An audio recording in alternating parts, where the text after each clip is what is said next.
Hello, everyone. Welcome back. This is Trials to Triumph, and I'm Pastor Brad Closter from the Rock Church in Bel Air, Michigan, and I am glad to have you aboard for tonight. We are talking about the commands of Jesus, and we're continuing to do so. Before we do that, I just want to welcome you if you're part of our church family or not. You're joining us somewhere on social media. Thank you for being a part of this, and I would encourage you to like this and share this and do the best that you can to help us reach as many people with this message as possible, because I think this is beneficial in a lot of ways. So thank you for giving me a voice and an opportunity to speak into your life. All right, the commands of Jesus. Here we go. We're on number 24, the commands of Jesus. Jesus himself said, "If you love me, keep my commandments." Well, okay, I love Jesus. If you're watching this time right now, you probably would say the same. But in order to prove that, then we ought to be keeping the commands of Jesus. And how do we know that we're keeping the commands unless we know what they are? And so that's why we're examining and going through week by week and examining what the commandments of Jesus actually are. And so this is now number 24 on the list.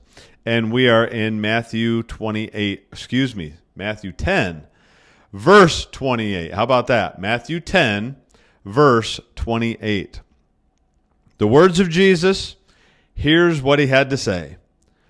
"Do not fear those who kill the body but cannot kill the soul. But rather," I'm going to lose my spot, "but rather fear him who is able to destroy the soul and the body in hell." Okay, here it is.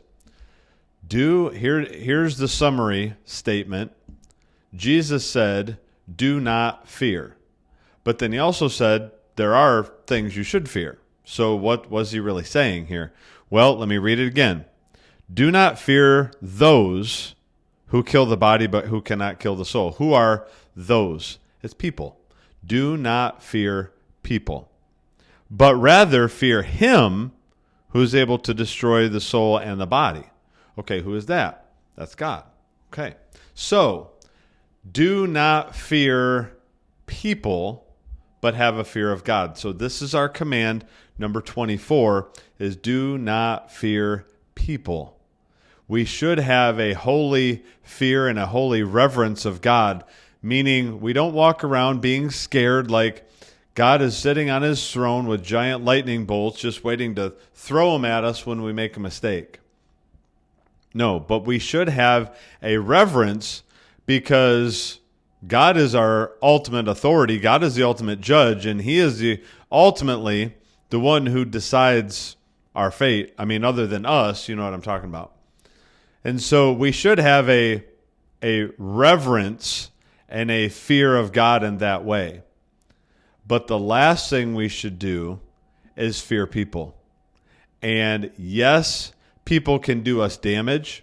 Yes, people can damage our physical bodies. Yes, people can use their words and hurt us. Yes, people can gossip. Yes, people can talebear. They can make up stories. They can make up lies. They can accuse. They can do all of these things. But at the end of the day, none of that is going to move me because they can't do anything to me spiritually.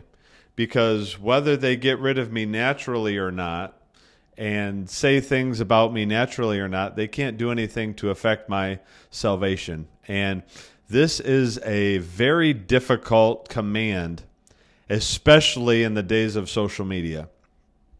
Because even in the way that we're reaching out to you right now and doing our best to use social media as a tool for good, social media can also easily be a tool for evil because it's unsupervised recess, basically, for a bunch of middle schoolers. And so what happens is people just say things and do things that have no fact or bearing or research at all. And they just start slandering people and making accusations and getting people on their team. And all of this stuff is going on basically unchecked on social media. Now, I'm a proponent of free speech. I'm just not a proponent of stupid speech. And so we have people that will just say whatever they want, however they want, as often as they want with no bearing of truth whatsoever. And the problem is that people tend to fall for it. And what we end up doing is, because of that, we end up being very careful about what we say because we don't want to offend anybody. And we're very careful about what we say on social media. We're very careful about what we say in our lives because we don't want anybody to get upset with us. Because why? Because we've learned to be fearful of people. And Jesus is saying, don't be fearful of people. What will happen when you start fearing people? You will start policing your own speech. And typically, you're not policing speech that's wrong. You're policing speech that's truthful, but could be offensive. And so I believe part of the reason why Jesus is saying, do not fear people, is because what he's saying here is you can't fear people so much that you stop telling them the truth. And this is one of the things that we need to make certain is clear in our lives, that no matter whether people like it or not, whether people accept it or not, we're going to be bearers of truth. We're going to speak the truth in love, be wise and harmless like we talked about last week, but we are going to speak the truth in love. And that is one of the things that I believe that Jesus is warning us about here, that if we start fearing people, we're going to stop being truthful. And so I would encourage you, examine yourself, examine the way you talk, examine the way you approach social media and life in general.